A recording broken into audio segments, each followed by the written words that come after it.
How did you meet your guys? Did y'all all grow up together? Did y'all go to school together? Were any of y'all related?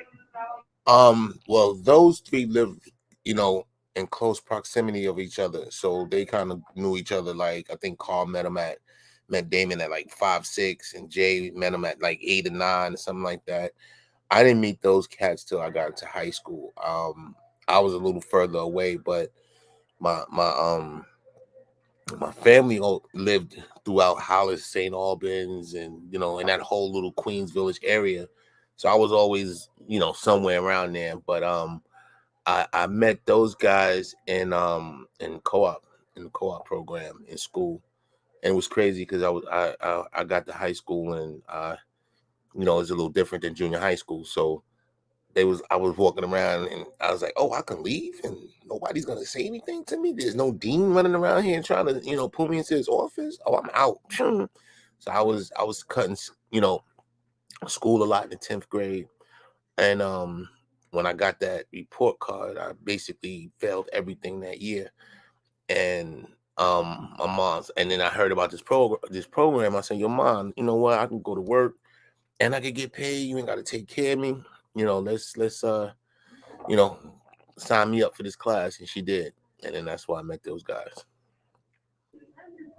Oh, wow, that's what's up. Now, were y'all initially talking about fashion at that level, or is that something that came later? And what was the struggle for y'all? Was it financial, or getting material, or having connections? Nah, we didn't talk about fashion until we got about maybe 3 years later. Um, Damon had came up with this idea of loving this tie top hat, which to me was the ugliest hat ever, and I was the hat guy out of the crew because none of them really wore hats like that. They would wear a hat for a couple of hours or whatever, or take it off. They wouldn't really. I was wearing hats every day, and this was my choice of hat. So when he came and told me that ugly ass tie top hat, I was like, I ain't gonna wear it. I hope you work on it, but.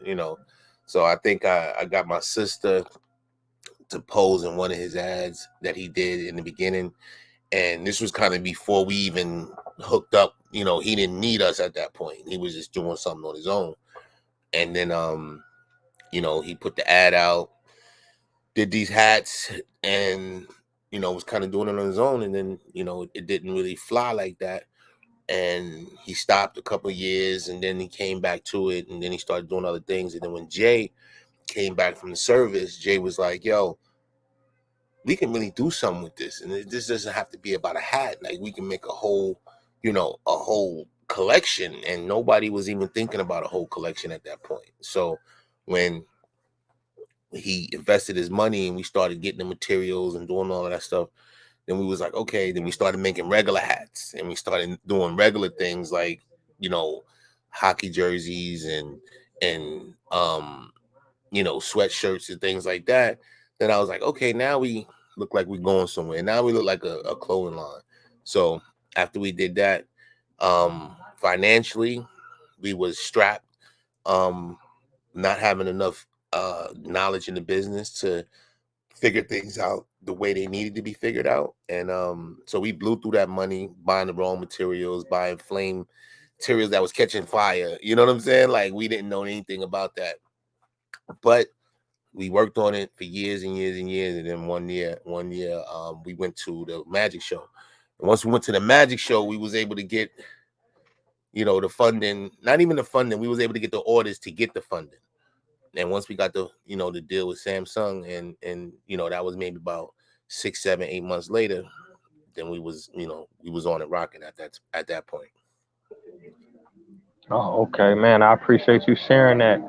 If you could go into it a little bit, when you connected with Samsung, like what level did that take y'all to having that financial back, and what were y'all able to do at that point that y'all really couldn't, get into before that? Um, no, we had a financial back, and it was everything was good. You know what I'm saying? Like, now we didn't have to worry. We had a office in the Empire State Building. Um, once we went in there with our partners, and then us and our partners, you know, sold I think it was like 5 million. We had to sell $5 million the first 3 years to get our name back, and to keep control of our name rather, and or else pay back that $5 million. And what we did was we sold $5 million that first season, and I think it was like $30 million the next season. And once we did that, it was over. They was like, these guys know what they're doing. Let's open the floodgates for them, and that's pretty much what they did. And we we went out there and we did our thing. Man, that's amazing, man. That's truly inspiring. Now I was reading this online. I don't know how true it is, but they were saying at one point you guys grossed over 350 million with the brand. Yeah, that was a few years later. Because what we did was we opened up different territories and licensees. We were doing men's. I think we were doing over 100 million with our men's alone.